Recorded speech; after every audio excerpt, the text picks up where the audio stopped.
it's a new era in CFB to start off this year, put on full display. My take on this game is simple. I know some people will be upset about it.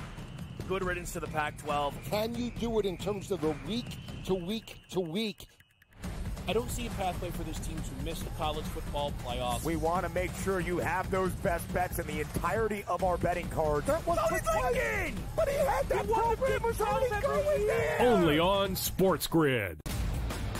Brew Crew has already clinched the National League Central. They're 2 games behind L.A., that being the Dodgers, trying to maybe get the 2nd seed in the National League standings for October. Both of these teams have a chance to score some runs against these pitching matchups, so maybe another over, even though we do have a playoff atmosphere. And yes, Milwaukee did clinch, but there's still an eye on the prize of we might be able to chase down the Dodgers and also the Phillies to get one of those buys. The early line.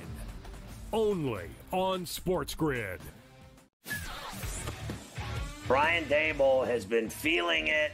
He's in a foul mood. He's having stare-downs with Pat Leonard and everything else. John Mara wants Brian Daboll to go and get the next quarterback. They tried to get the next quarterback. We all watched it on Hard Knocks. They couldn't end up with Daniels. They couldn't end up with May. So they said, okay, we'll run it back a year. We'll go get neighbors, and we'll tolerate. Pharrell Coast to Coast. Only on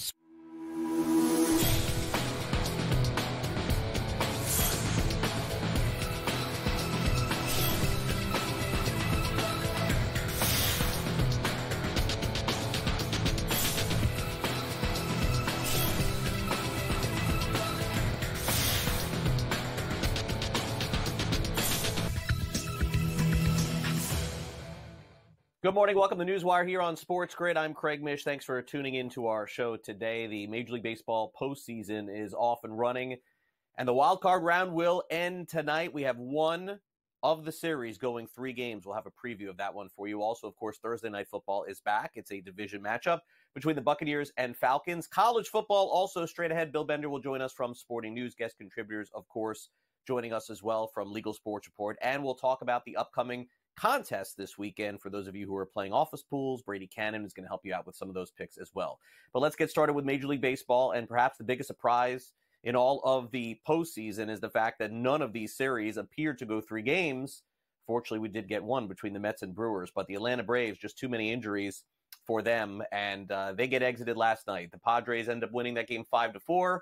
Atlanta ended up rallying late in this game, but needless to say, it has been Petco and San Diego that has carried them to the finish line here. Fernando Tatis Jr. and company. Now they have a date set up with the Los Angeles Dodgers in the next round. You know how that has gone through the years.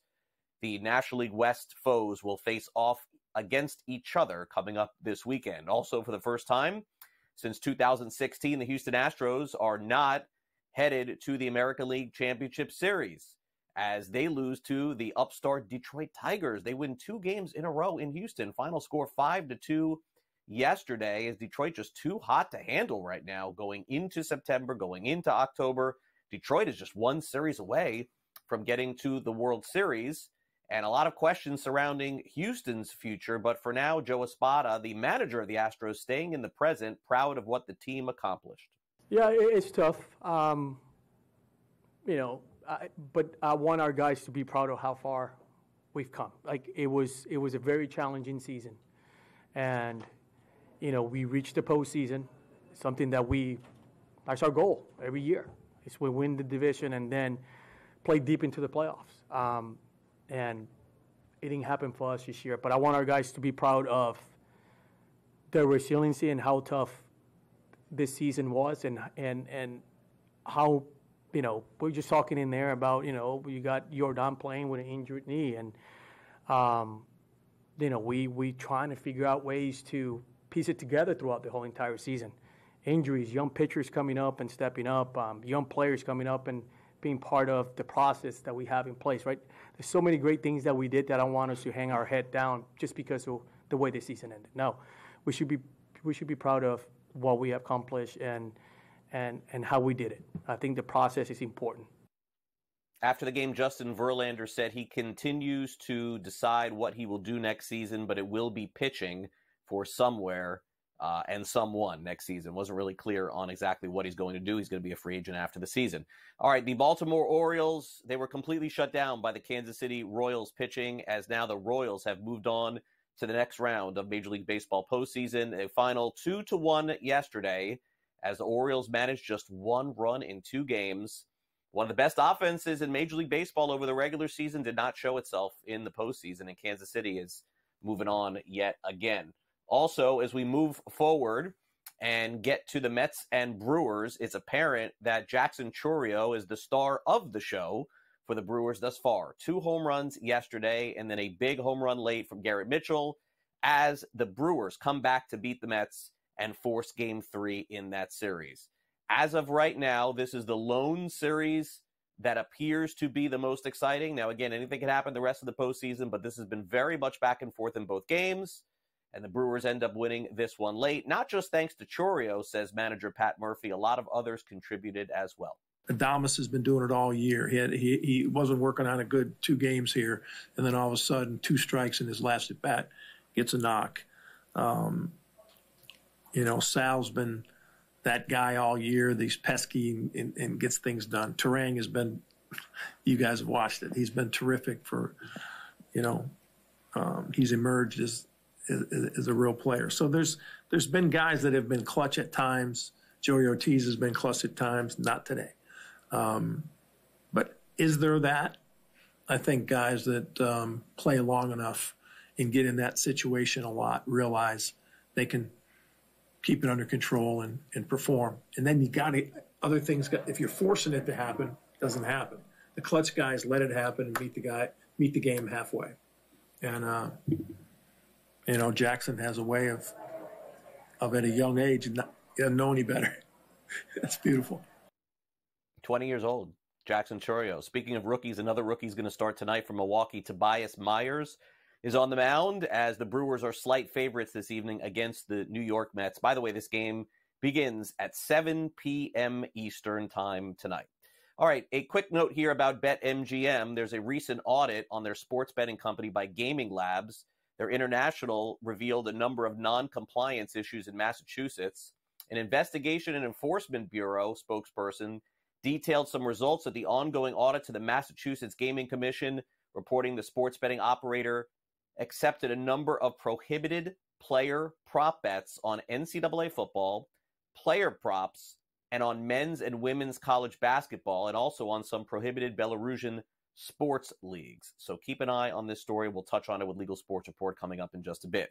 In the NFC South tonight, it's a matchup between 2 teams hoping to win the division, the Bucks and the Falcons. Right now, Atlanta is minus 1.5 point favorites over on the FanDuel Sportsbook. We'll have that game covered for you tonight on SportsGrid. Jalen Phillips is out for the season, the very good edge rusher for the Miami Dolphins. He has a partially torn ACL. David Andrews, the center for the Patriots, he's going to undergo shoulder surgery and likely miss the rest of the season as well. And the Dallas Cowboys take on the Pittsburgh Steelers minus 1 of their star wide receivers this week, as Brandon Cooks had an infection in his knee and is going to miss the game this week, and Jalen Tolbert will start for him at wide receiver this week.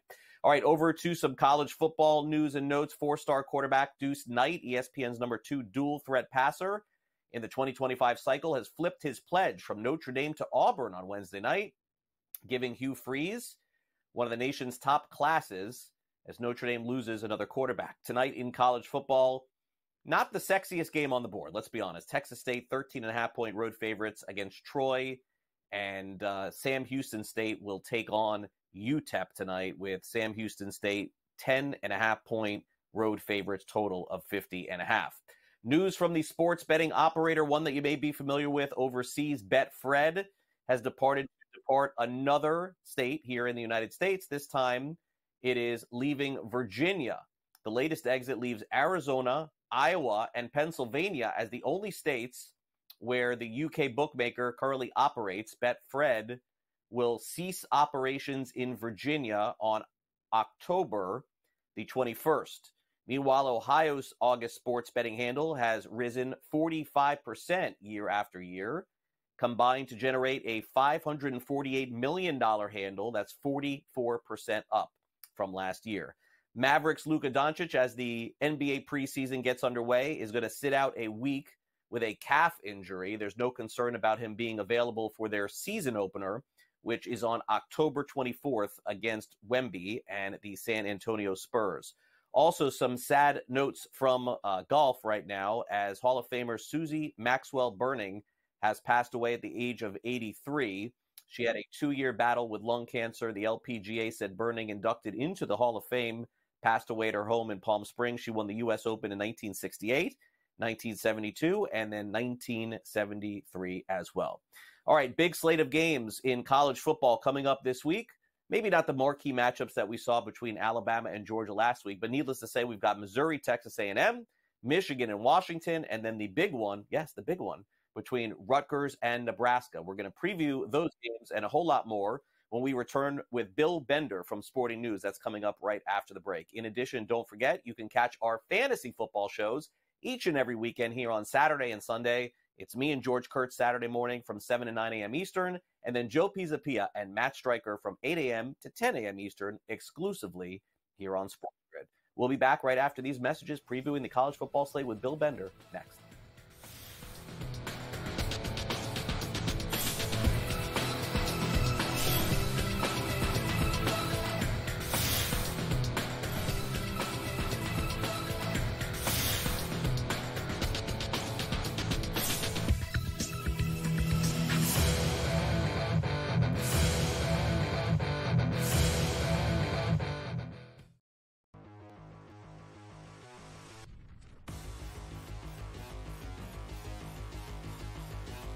Let's move to the quarterback position where Jaden Daniels is priced at $8,200. There's 3 quarterbacks above him, and everyone can pretty much guess who they are. Well, actually, I don't know. Maybe the third one might fall off the tip of people's tongue, but it's Josh Allen and Lamar Jackson at the top.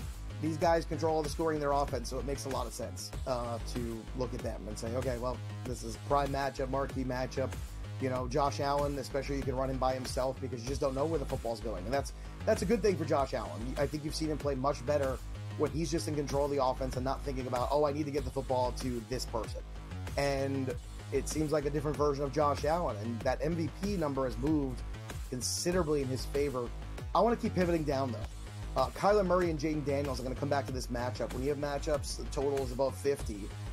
That's where you want to be investing in your quarterbacks. And Kyler Murray, Jaden Daniels, both have rushing equity, both have touchdown equity, both control all the scoring in their offense. So rather than go up to the Lamars and Josh Allens of the world, I think it's probably a smarter pivot to look downward to the Daniels, to the Murrays, and see if you can get those guys in and save yourself $1,000 and potentially spend that and spread that around the rest of your lineup. I think that's a better practice. And if you want to go even further, Justin Fields. He's a top 10 quarterback this week on Fantasy Pros for the rankings and the expert consensus ranks. At 6,800, you can pair him with Pickens, or you could put it with Najee Harris, either one of those two ways. And I think you're in a really good spot potentially. So that's another good pivot point where this week I think you can fade the top of the quarterback position in favor of some of those bigger guys at running back and wide receiver. I'd rather have Chase, I'd rather have Barkley, and then make do with Daniels or Fields. I think that's a much better path to victory this week.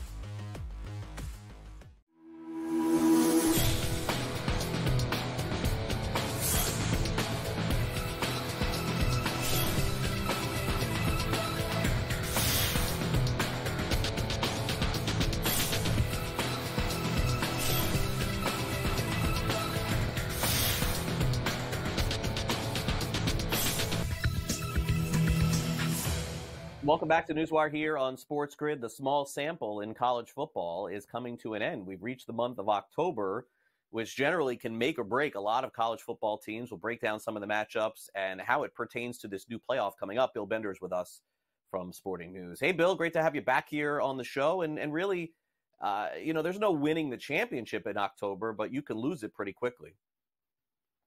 Yeah, and you're starting to see the one-loss teams pile up. So on a weekend like this one, where there's only one ranked game, you just can't lose. And we got a couple top 10 underdogs on the road this weekend I know we're going to talk about. But as we get into these next 2 weeks following, October 12th, October 19th, mega Saturdays, you're really going to start to see the playoff picture and the bubble come into focus.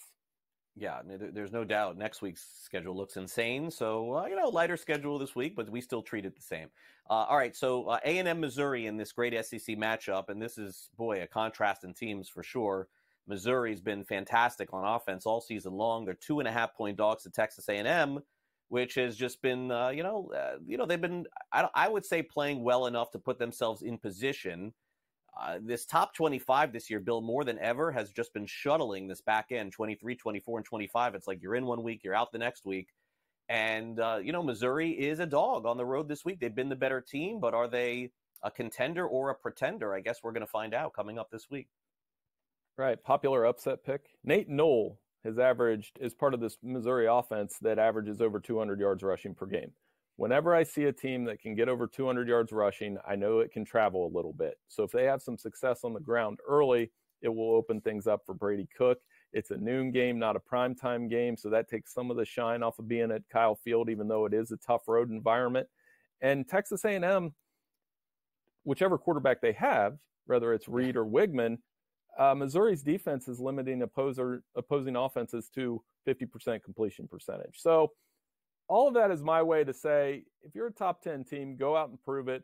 I'm going to take the Tigers here coming off a bye week. I think bettors are punishing them a little bit for how bad they looked against Vanderbilt. I don't know if that's fair or not, but I like Missouri to get through the trend. Okay, 2.5 points here. And, a lot of people questioning also A&M's win against the Gators, which I think is fair to say at this point, too. Let's take a look at some of the odds to get to the college football playoff, and Missouri is right there. They're plus 125 right now to get in. I find it interesting here because, I see a lot of light plus here that I don't even like. I don't like Clemson. I don't like Notre Dame. We're going to find out a lot more about Miami this week after that shocker last week. My gosh, they could have easily lost that one. They're at Cal this week too. That Miami game is why I like Clemson right now. I think they've found their footing since the blowout against Georgia. The offense looks really good. Cade Klubnik, 12 touchdown passes since the Georgia game. And they found some help at receiver.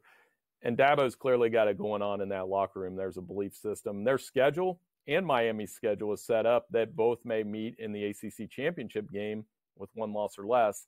Best possible scenario for the conference, because I think at that point, Craig, they probably get 2 playoff teams. So of those plus teams on that list you just showed, buy in on Clemson. They made the 14 playoff a couple times. I think they can make the 12-team playoff. So the next game we're going to look at here is the one where odds makers set a line and fans jump on one team in particular here, and they're all jumping on Michigan this week, plus 2.5 at Washington. But, I got to tell you, Bill, this is just not understanding the dynamic of what the Wolverines are this season. I mean, this is a team the game is going to come down in every game that they play right down to the end, and that's very dangerous. And for me, that's why I don't think Michigan is going to be in the mix for the championship at the end of the season, but their defense is undeniable. They're going to have to completely stop Washington on the road to win. I don't see any other way that they get it done. Yeah, the bubble could burst this week. If you took one of those old projectors and overlaid the depth chart on these two teams from last year's title game to this year's game, you would scratch your head and be like, where are all these guys at? That's what makes it a coin flip to me in some ways. Washington hasn't been able to put it together. You look at their total stats, you're like, man, they have a ton of yards. They're good defense. Why are they not winning games? Penalties have crushed them.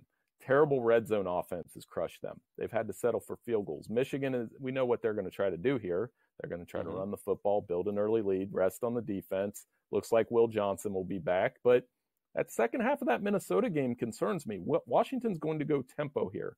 It's a true coin flip. I don't blame bettors for going with Washington in this spot at all. I'm still going to take Michigan. I think the running game controls the game, but like you said, this will come down possibly to a late field goal. Michigan's kicker, Zveda, 4 field goals of 50 yards or more. Can he make it in the clutch? Yeah, we'll find out, because Alex Orji is, just simply holding down the fort. If he puts up these numbers this week at Washington, they're going to lose. That would be my prediction this week.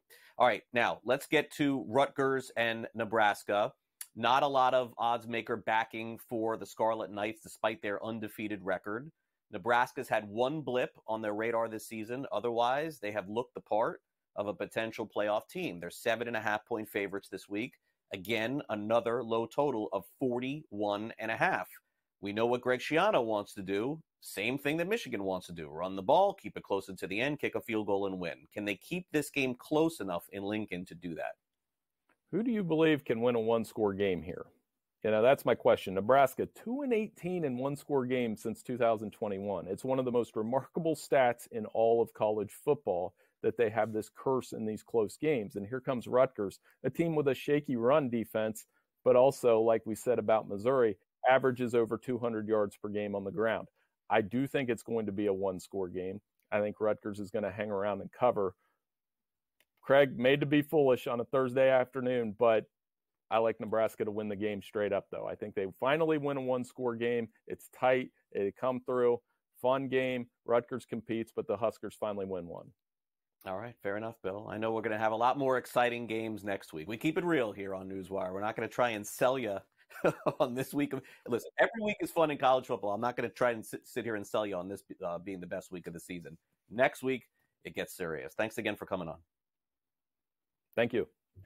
All right, Bill Bender, Sporting News. Coming up next, we'll preview some of the games in the National Football League, including the big one tonight. Thursday Night Football is back, Buccaneers and Falcons. So stay on the grid for that, and we'll be right back. Don't go away.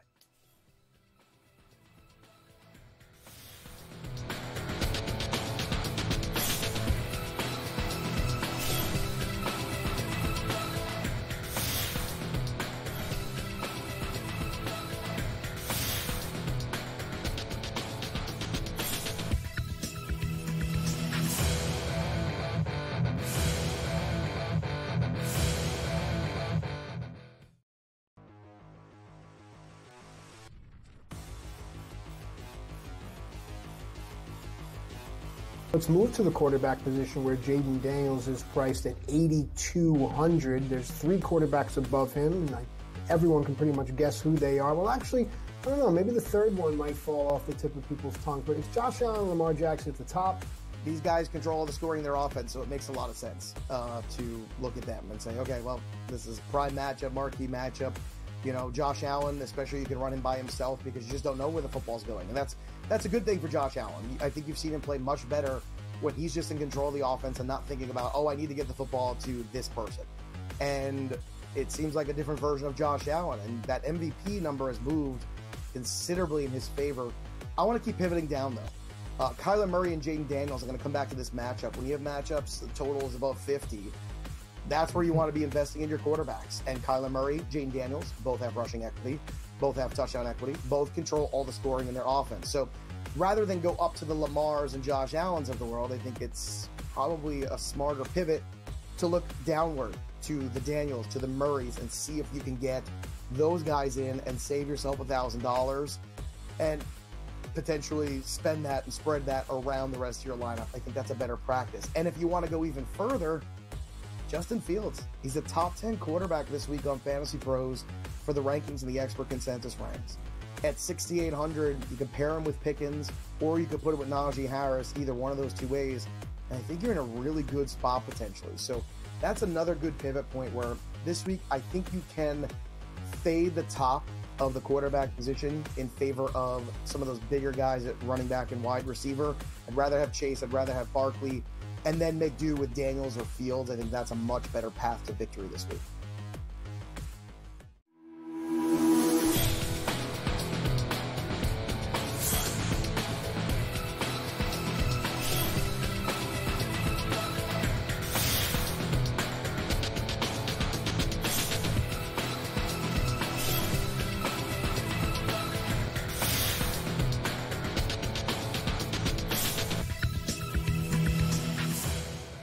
Welcome back to NewsWire here on SportsGrid. It's time for the SportsGrid Sound Off, and here we will preview tonight's Thursday night football game and also hear from a couple of head coaches in the NFL about their games coming up. Time now for our SportsGrid Sound Off.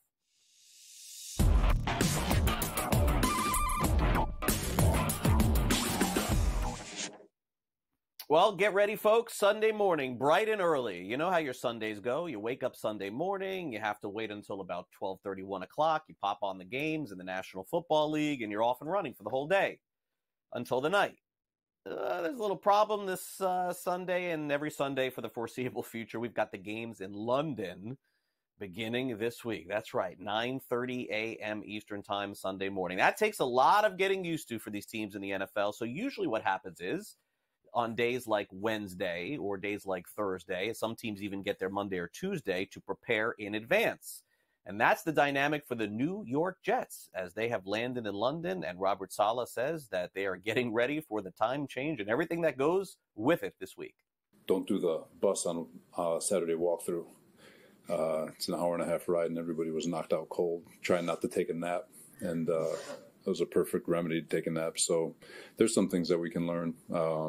Felt like we have a good plan. We do have. I feel like we have a really good plan for from a sleep standpoint. But so we are making some changes. It's my 5th trip there, so there's a lot of banked history and things that we're trying this year to see if we can be a little bit better and more efficient to start the game. It's a very smart group. They know Flores' system very well. Obviously, they're executing at a high level. Their ball disruption is as good as any team in football. I mean, it's been the windows are tight. Their edge rushers are high effort game wreckers, Van Ginkel and Grenard. It's a really good group of guys. You're not going to look at the roster and recognize a lot of names, but they play well together. It's one of the most fascinating stories in the NFL this season as the Vikings have been undefeated, and with their offense getting so much credit, it really has been their defense that has carried the load. For those of you who are unfamiliar, their defensive coordinator is Brian Flores, the former head coach of the Miami Dolphins. But now the head coach of the Minnesota Vikings, who he is working with, is Kevin O'Connell, who's done a great job on offense, but understands that it has been the defense and all the turnovers that has created to help them on their way to being 4-0. So for the most part, I think we've done a nice job winning the turnover battle, or at least attempting to break even. We know what that stat looks like when we do that. But there was an equal emphasis been put on taking the football away and really maximizing kind of some new elements to the scheme that Flo and his staff brought forward, some new personnel, and we've been able to see that show up with some takeaways. And I think the 4th down stops, too, is not going to be necessarily showing up in that stat sheet. You know, I think it goes back to smart football players that we brought in that Flo and his staff are doing a great job using those guys within the scheme, pairing them with the guys that we already feel going into the year we felt really good about and their fit. Year 2, how do we find the best possible fits to walk in day 1 and have an impact? And I've been really pleased with a lot of that stuff. Feels like London got a good game this Sunday. It's not always the case, but it does feel like this will be one of the better ones. Again, 9:30 a.m. Eastern, so early start for us here on SportsGrid as well. Meanwhile, it'll be a great game tonight, no question, when these two teams go at it. Atlanta and Tampa Bay. It is the battle of the NFC South. Let's get a preview of tonight's showdown with Kevin Walsh. Kevin Walsh checking in Thursday Night Football. The NFC South has a head-to-head matchup with the Falcons hosting the Tampa Bay Buccaneers. Atlanta, a 1.5-point favorite, and for now, sitting as the NFC South favorites. That changes with a loss, though. It would push Tampa Bay now to 4-1 to open up their season. The Falcons would be under 500. The Saints have a tough game on Monday night going to Arrowhead against Kansas City. A win for Tampa Bay could see them have a minus number to win this division. Something to keep tabs on, though, with the Atlanta side. Kyle Pitts, supposed to finally break out this season. Last week, 0 targets. Forget the catches and the yards. Not targeted once. His plus money to have over a half receiving yard in the first quarter, the noise is too much. Atlanta has to get him the ball immediately against Tampa Bay. Craig, it's back to you. All right, thanks very much, Kevin. We'll catch all of the men and women of SportsGrid tonight, getting you ready for this evening's game. Also, our first edition of the preview of that game and Major League Baseball's postseason, 3 o'clock Eastern with Scott Farrell, Coast to Coast, later today. Coming up next, Matthew Waters joins us from Legal Sports Report. We'll be right back.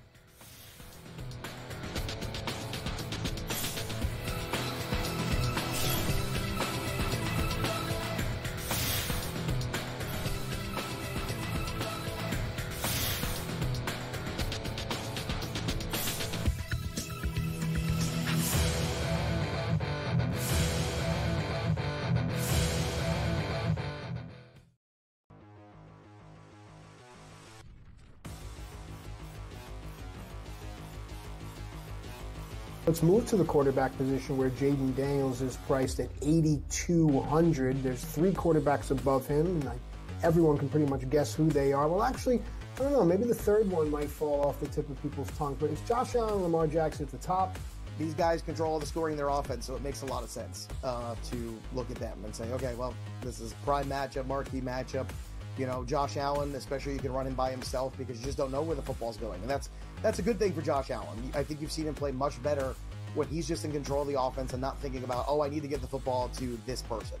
And it seems like a different version of Josh Allen. And that MVP number has moved considerably in his favor.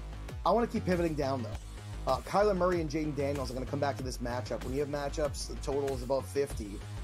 That's where you want to be investing in your quarterbacks. And Kyler Murray, Jaden Daniels, both have rushing equity, both have touchdown equity, both control all the scoring in their offense. So rather than go up to the Lamars and Josh Allens of the world, I think it's probably a smarter pivot to look downward to the Daniels, to the Murrays, and see if you can get those guys in and save yourself $1,000 and potentially spend that and spread that around the rest of your lineup. I think that's a better practice. And if you want to go even further, Justin Fields. He's a top 10 quarterback this week on Fantasy Pros for the rankings and the expert consensus ranks.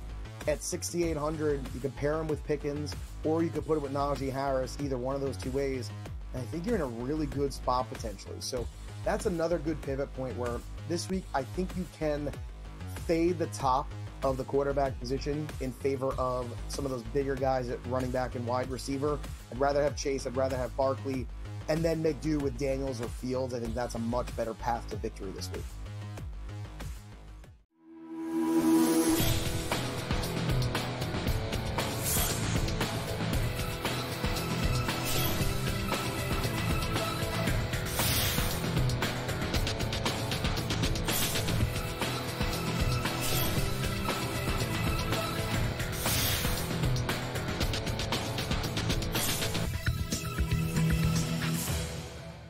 Welcome back to NewsWire here on SportsGrid. Matthew Waters is our guest contributor today from LegalSportsReport.com, and you can read all about the stories we discuss over at the website. Once again, that's LegalSportsReport.com. Matt, welcome back to the show today. Just what I wanted to start off with today, betting on the upcoming election. All right, let's do this. Let's get it out of the way here. I mean, my gosh, as if I don't see enough ads all over my TV or my phone or social media or everywhere else. I feel like this is my respite from that, this 1 hour that we do here on NewsWire, but you got to lock me in here. Anyway, who's taking bets here on the upcoming election? And is this a company in the United States? Because I know that this was prohibited in the past.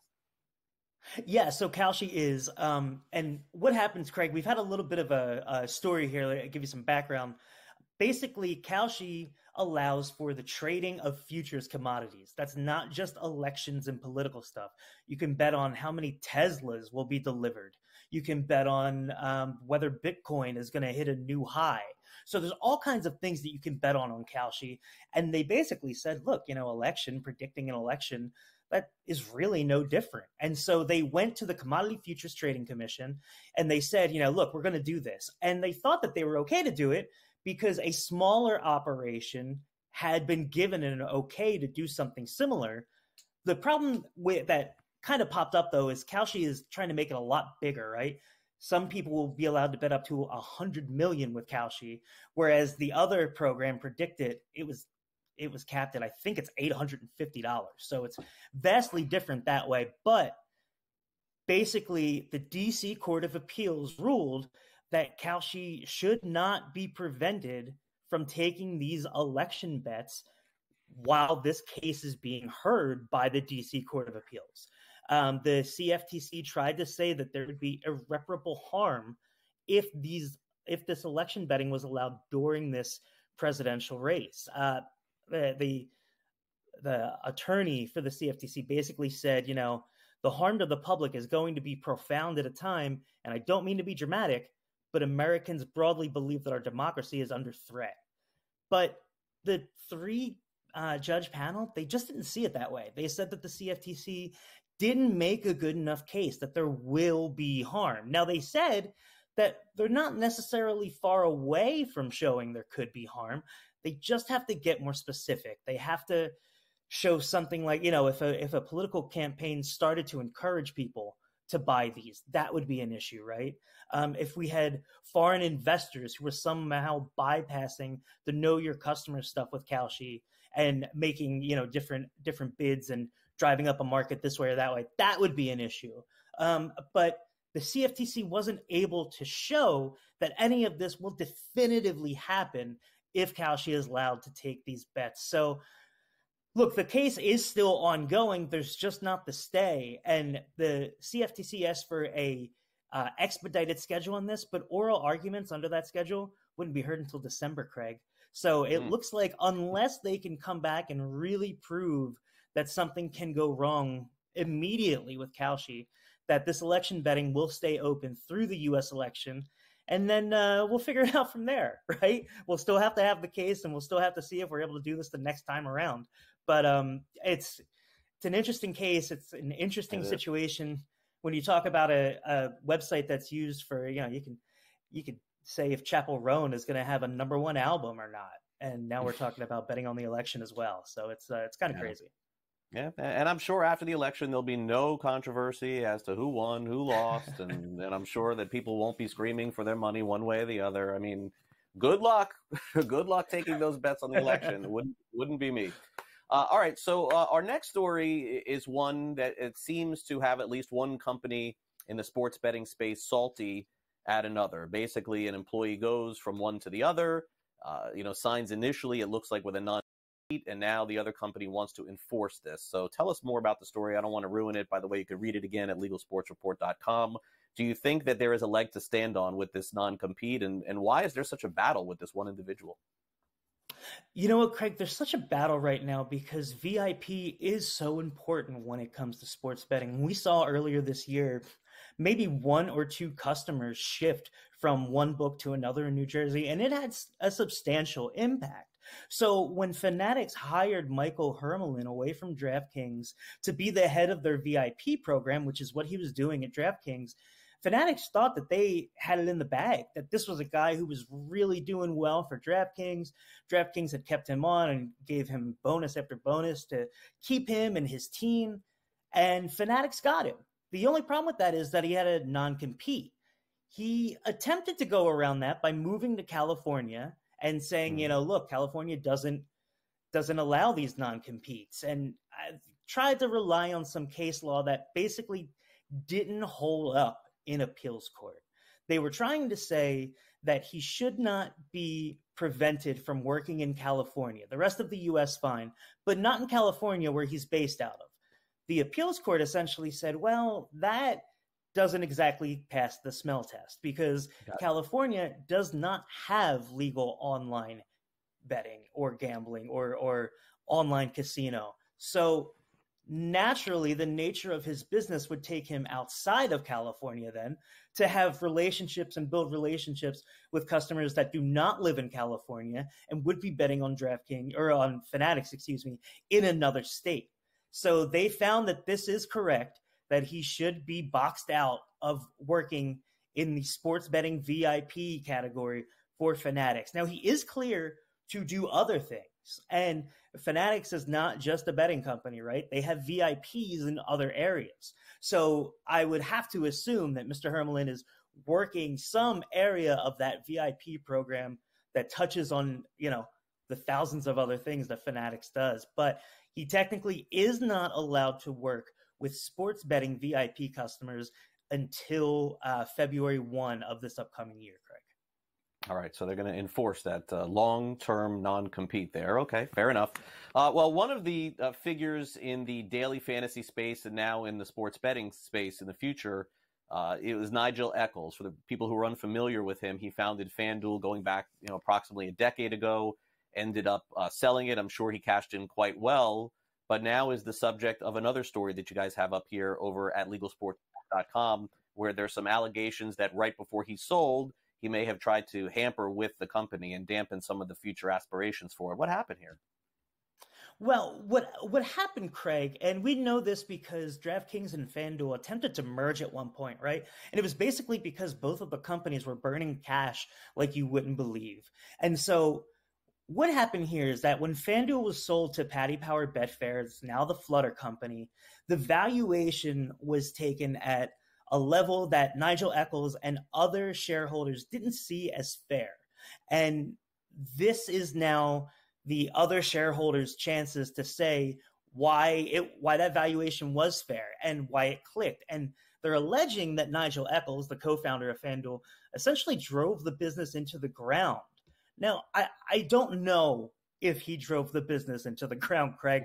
I think that Nigel is great at what he did, and I think that there was a very tough operating environment going on in the 2016-2017 for DFS that we're talking about when these negotiations were going down. One of the things, though, is that this deal closed right after PASPA fell in the U.S., but the deal was contingent on not letting that outcome impact the valuation. And so we heard from the defendants at this point. We have to see what the court is going to do. But, Craig, I think you would be surprised asking anybody familiar with FanDuel to find that one of the co-founders from FanDuel got nothing when the company was sold. Yeah, fascinating stuff. I met Nigel when FanDuel first started many, many years ago here in South Florida when they were just operating the daily fantasy space. All right, interesting note. We'll read more about it, LegalSportsReport.com. Matt, have a great rest of your week. Good luck to your Phillies this weekend. We'll talk next week. Thank you, sir. Take care.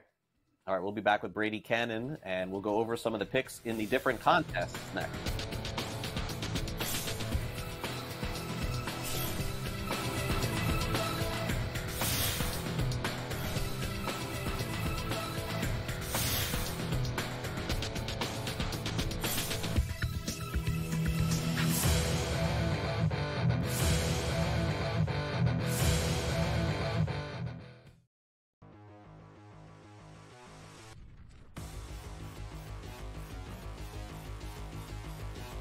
Let's move to the quarterback position where Jaden Daniels is priced at 8,200. There's three quarterbacks above him, and everyone can pretty much guess who they are. Well, actually, I don't know. Maybe the third one might fall off the tip of people's tongues, but it's Josh Allen and Lamar Jackson at the top.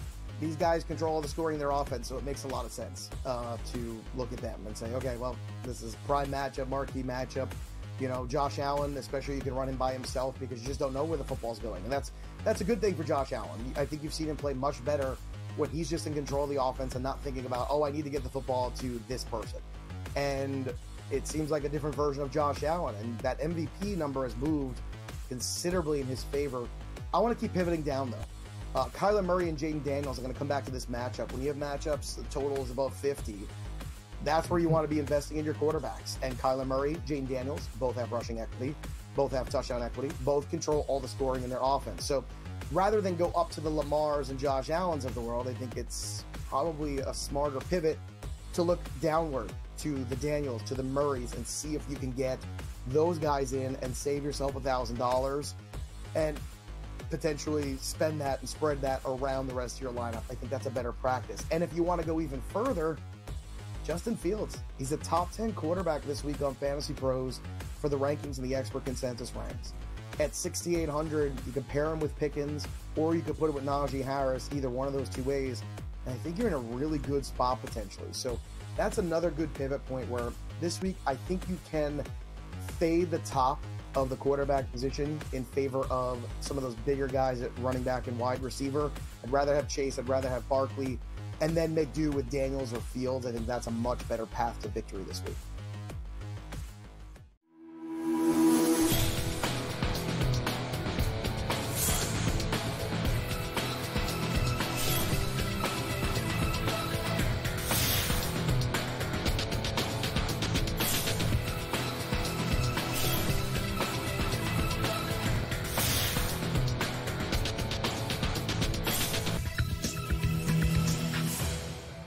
Welcome back to NewsWire here on SportsGrid. Big contest week, as always, in the Super Contest and Circa. And certainly the Survivor Contest is down to, like, the Survivor show. Like 11 people probably left, I think, after last week or something like that. Brady Kannon is with us. He's got a great show and podcast with James Salinas and Mike Pritchard, and you can watch it here exclusively on SportsGrid and download it on iTunes. Brady, once again, welcome back to the show. I know it was a tougher week than usual last week, But this is the kind of thing where no matter what the results are on Sunday or Monday, it's time to get right back on the horse and preview another week.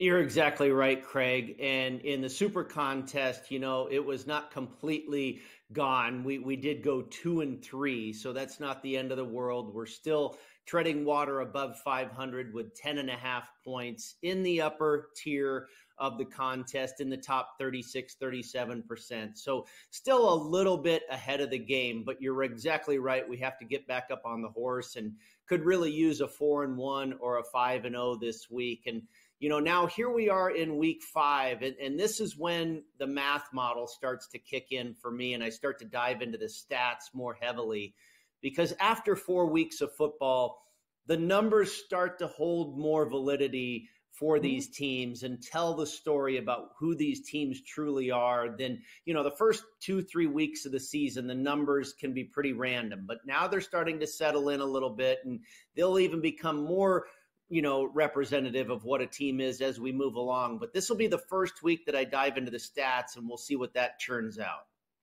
Yeah, and look, winning right now is still the primary goal, but as we move into the month of October, the contrarian picks start to come in for a lot of people in the contest, especially, as you said, in the mid to upper tier, so they can get ahead of the game, sort of picking games you don't think other people are going to pick. That is a big part of winning the contest and cashing. If your goal is to finish 500 or above and just win those games, that's probably a lot easier than taking a contrarian pick like Brady and his team taking Jacksonville last week, which was a winner. Like, who in the world wanted Jacksonville?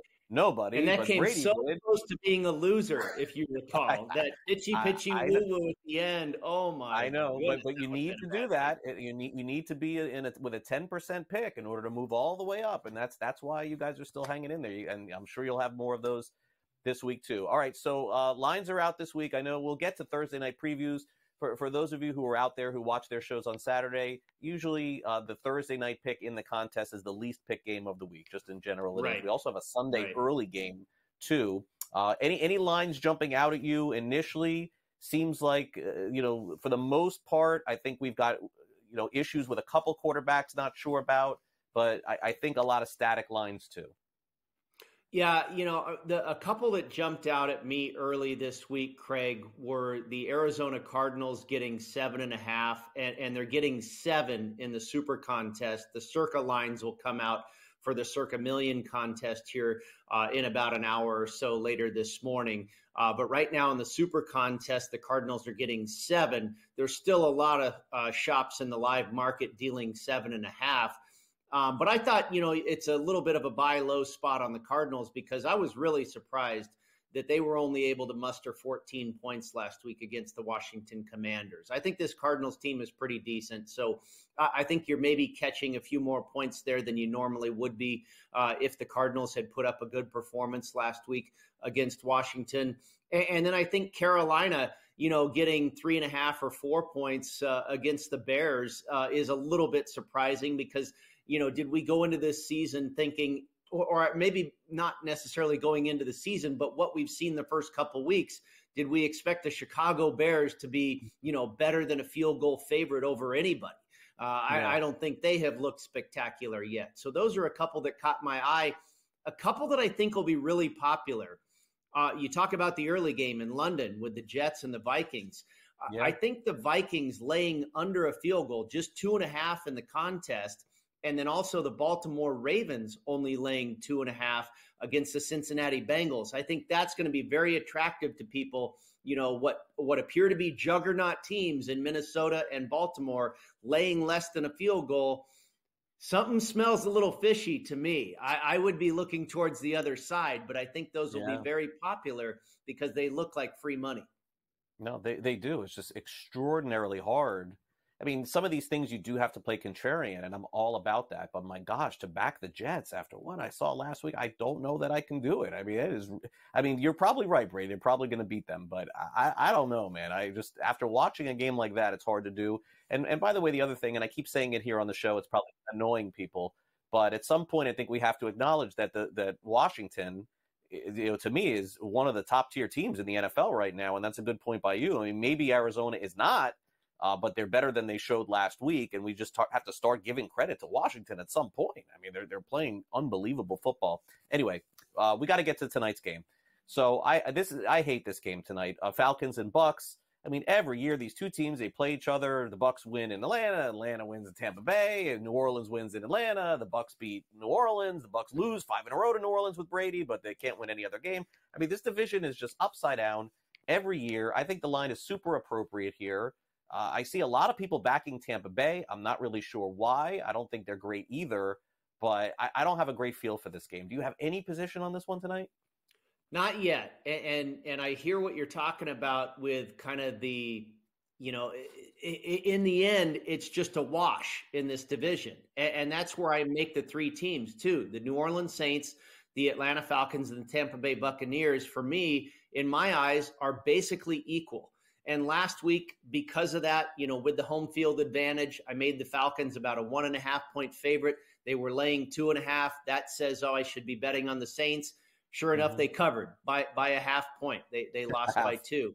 It's basically the same thing here. I make Atlanta a 1.5 point favorite just based upon home field advantage. I think they're relatively equal with the Buccaneers. The Buccaneers are now getting 2 in many spots. I think by game time, you might get 2.5. Maybe that's when you jump in. But right now, I do not have a position. Just going off of some line movement where I started and then what the market is telling me, maybe I'll get involved just prior to kickoff. Gotcha. All right, Brady. Good luck with the contest. I'll be catching you guys this weekend. We'll see you again next week. Thanks, Craig. We'll wrap it up next.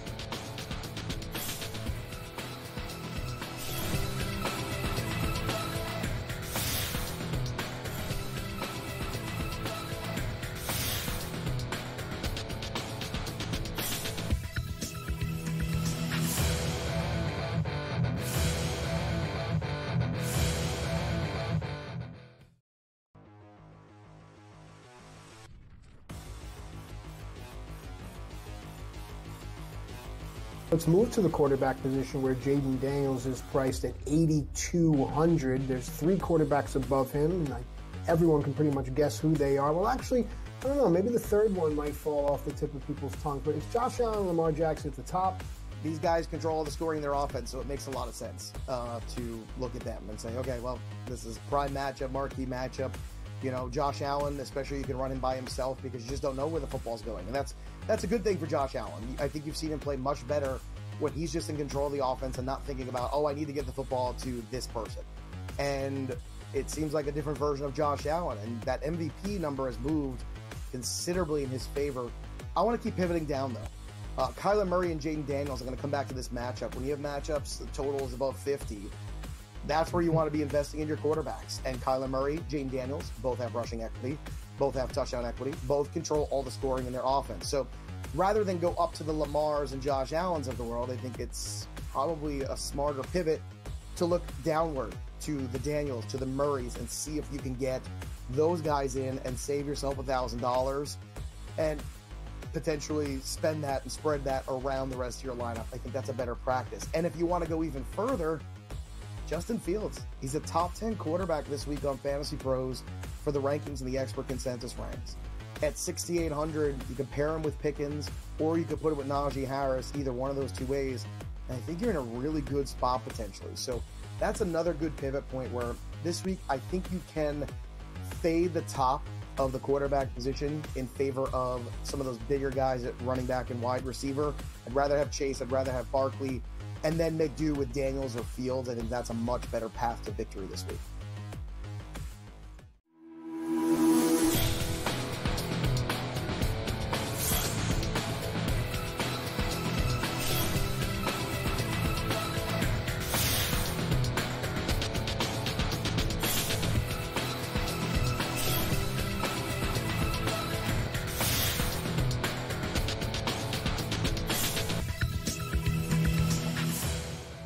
Welcome back to NewsWire here on SportsGrid. As we wrap things up for the day, it's time for us to touch on the latest with the Dallas Cowboys owner Jerry Jones flying his way into practice. Also, Angel Reese makes a bet with Shaquille O'Neal. And would you believe there's more controversy surrounding Shohei Ohtani's 50-50 home run ball? It's time now for some last licks.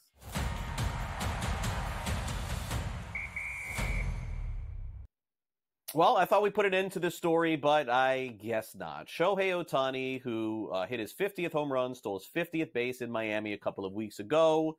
The person who caught the ball, and I'm sure you've seen video of this, turned the ball over to Golden Auctions, and they're auctioning this thing off on October the 10th. But it is now in court because an individual has contested the fact that he says that he should have had the ball because he handled it first or caught it first.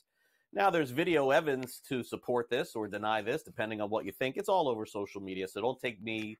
Go and take a look and see what for yourself on this. But guess what? In Miami-Dade court, another person says that they should have had Shohei Ohtani's baseball. That's right. There's a third person that's now involved in this lawsuit, as I believe they're still going to auction off the ball. I don't know if they can or the legality of it at this point, but now we have a third person who allegedly caught Shohei Ohtani's 50-50 home run ball. Now, I hate to say it because I know I don't know the person who is involved in this lawsuit, the first one, this young kid, but I do know somebody in his family, and I hate to say it because I watched this video over and over again.